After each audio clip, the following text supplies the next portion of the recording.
ברוך אתה אדוני מלך העולם שהכל בריא. Chaim bracha. So we finished yesterday the Maimer, the Hasidic discourse that was said in 1968, the second day of Shavuos.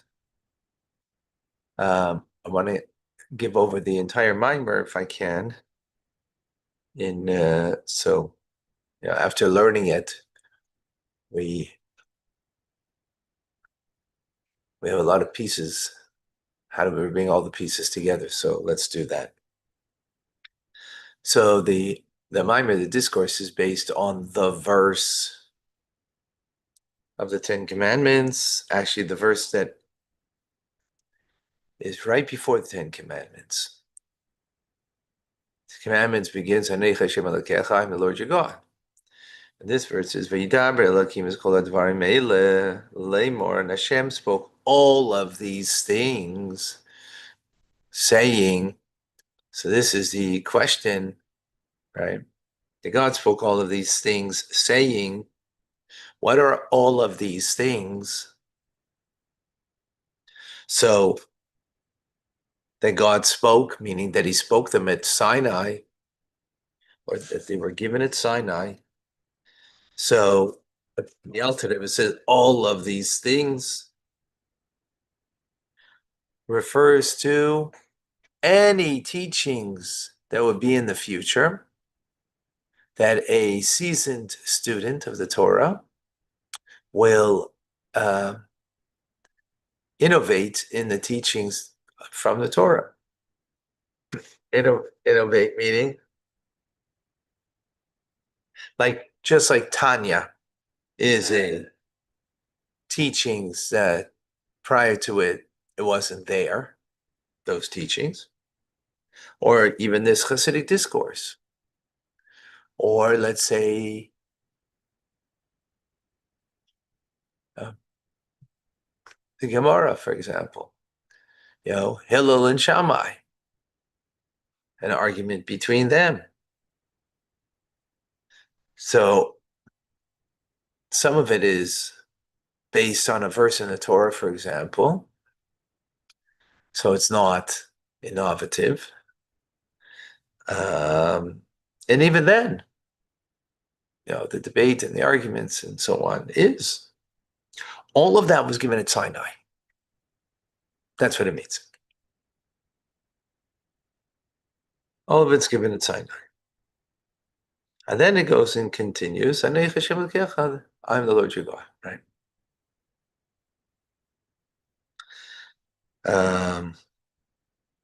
Rashi, he explains that what is all of these things? He gives a different explanation. We'll see the commonality between them in a moment.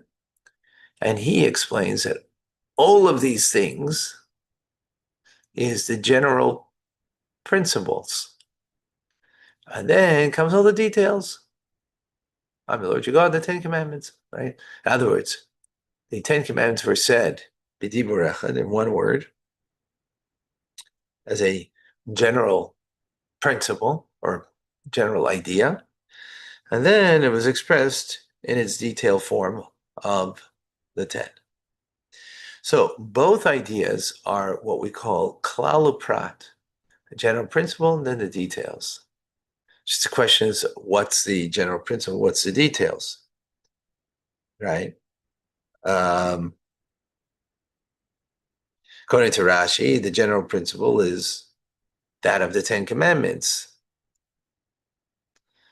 Is in one word, is Anoichi, I am.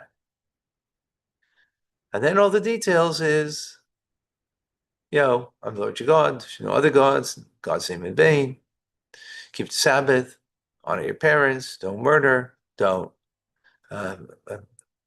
adulterous relations, theft, bear false witness, and envy. Now those are the details. According to Rashi, the general principle is all of the Torah, right? For all future generations. Then the details of the Ten Commandments. 1 second. Um,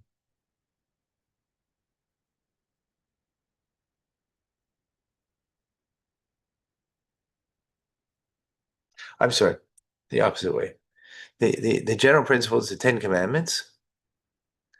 Right? In the Ten Commandments, you have all 613 commandments, and from 613 commandments, you have all of the Torah of the future that would be revealed.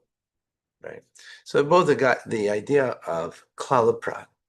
And we see that in the way the Torah is also.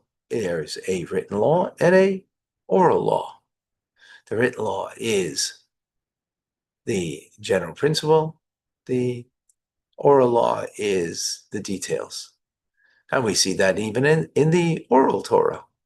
We see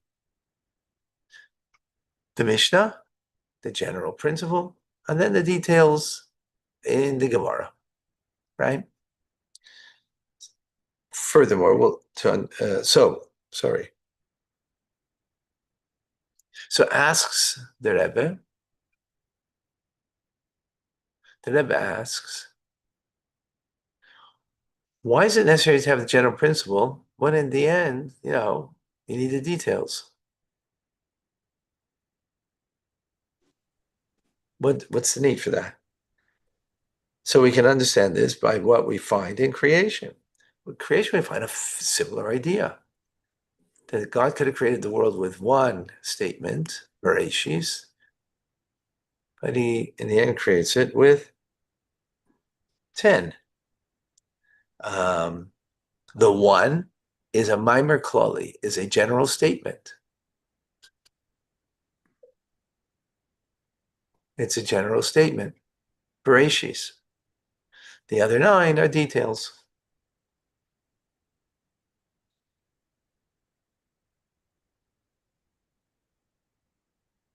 So in creation,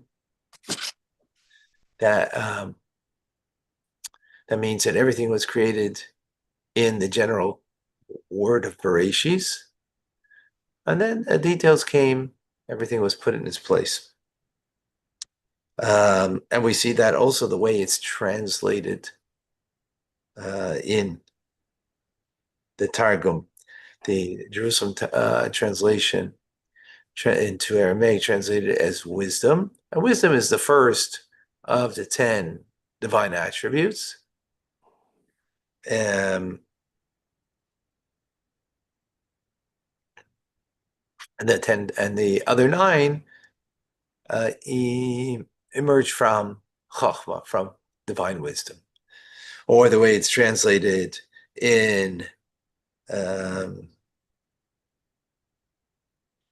Onkelos, that he translates Bereshis as Kadmon, referring to the crown of the divine will. And from the divine will, then you get the details. And that's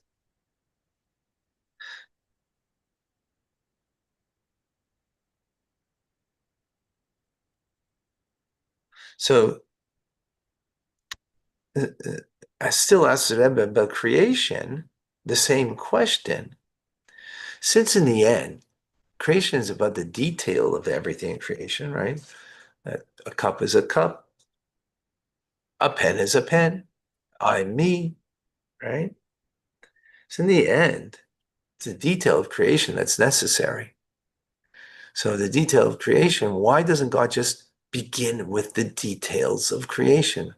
Why does there have to be a Bereshis that is all-encompassing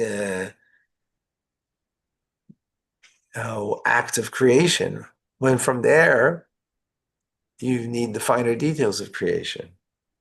So we'll understand this by prefacing with a metaphor. And the metaphor is a master student who teaches his student that a person needs to teach a student in a concise manner, which means if you give too much detail first, you're going to lose the student. So you need to make it concise so that they will get it. And in order to make it concise, the teacher himself has to take his, talking a master teacher, Moses, Maimonides, the Alter Rebbe, the Rebbe, right? Master teachers. So for them to teach us, as our sages say, you should teach in a concise way,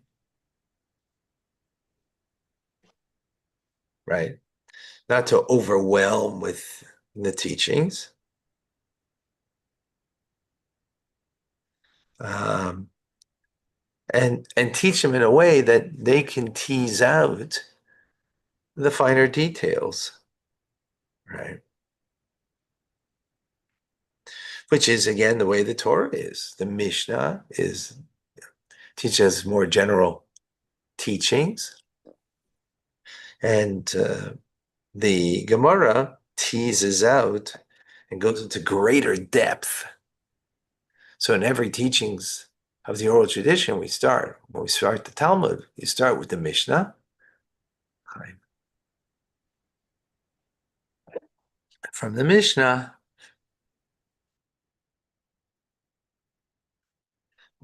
which is very concise, then once you get a clarity in the Mishnah, so then you can go deeper into the details, right?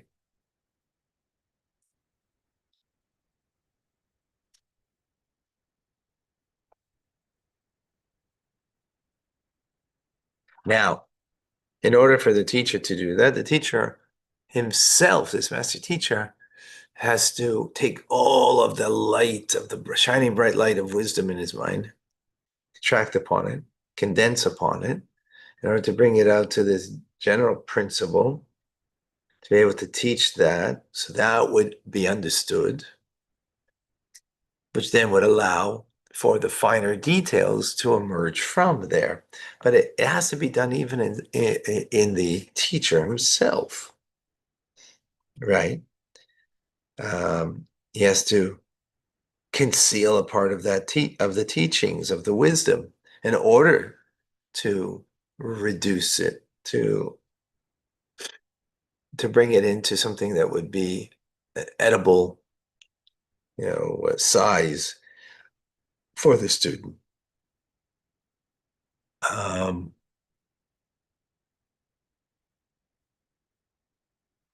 So it flows from the mind of the teacher in a way that by the teacher he has to contract upon it in order to make sure that it is something that would be received properly by the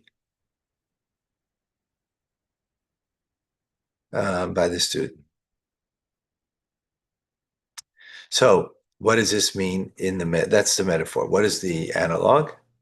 In order that the world should be in fitting according to each and every creation in a manner that we could internalize the light of God, there has to be first this concept of Klal Prat, the general principle, and then the detail. Because if the worlds, since God is so infinitely removed from the worlds, if he would not condense, contract, and bring into the general principle, and there would be just the all of the details of creation, then the details of creation without that general contraction, making concise, it would be too much for creation.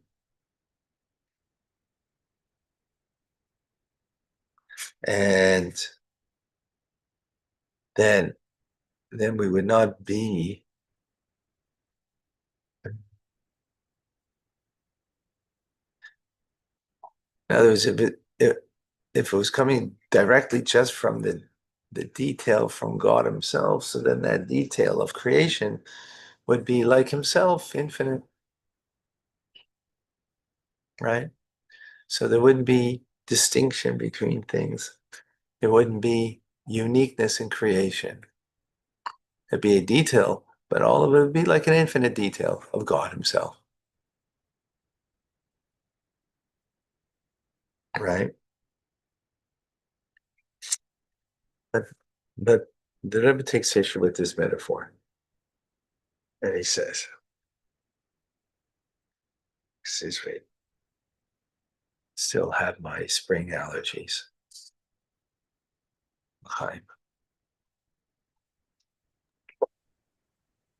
And he says, you know, the master teacher, in order to give details over, he has to contract upon it. The contraction is real, but in him, because he has to do that. That's his limitation. If you were to give it, just think about it. If you ever had a teacher who gave over what was in their head, it was always over your head. Whatever they taught it was over your head. I hope I'm not doing that now. Right? It's over your head. You don't get it.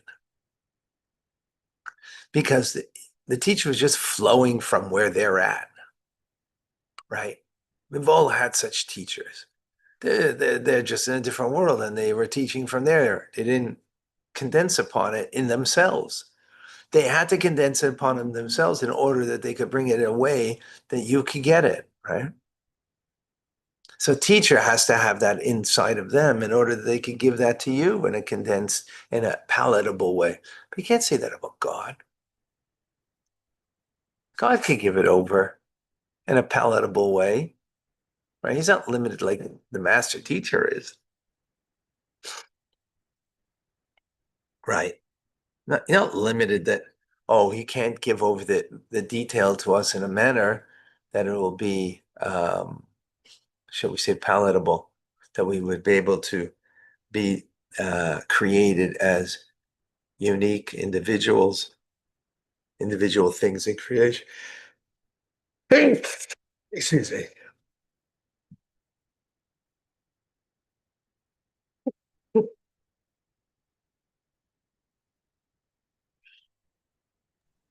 Right? You're in the last days. You're in the last days of those allergies, Rabbi. I hope so. What do you think? Chazak. June 21st makes is a hard fast rule. I don't know about that. But I hope so. Whatever. We manage.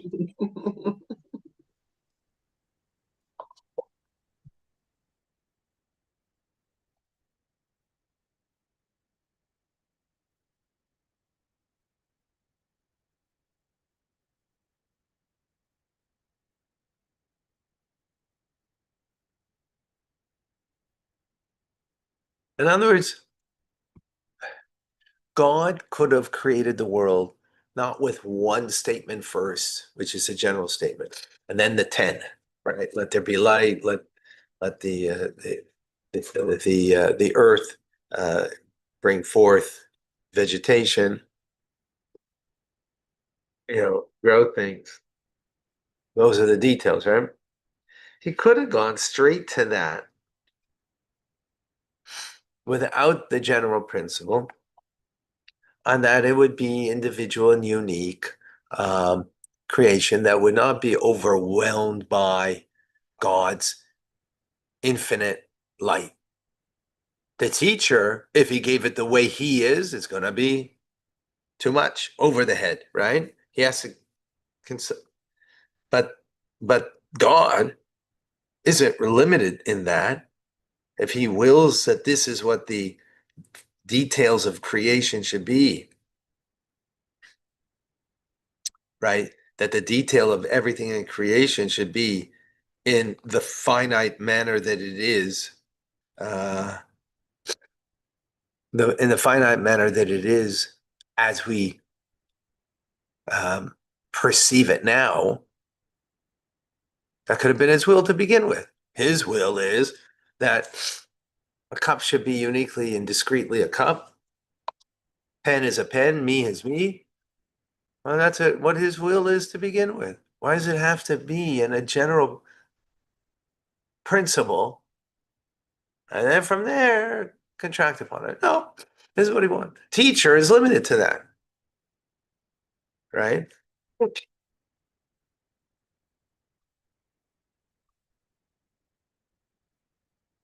So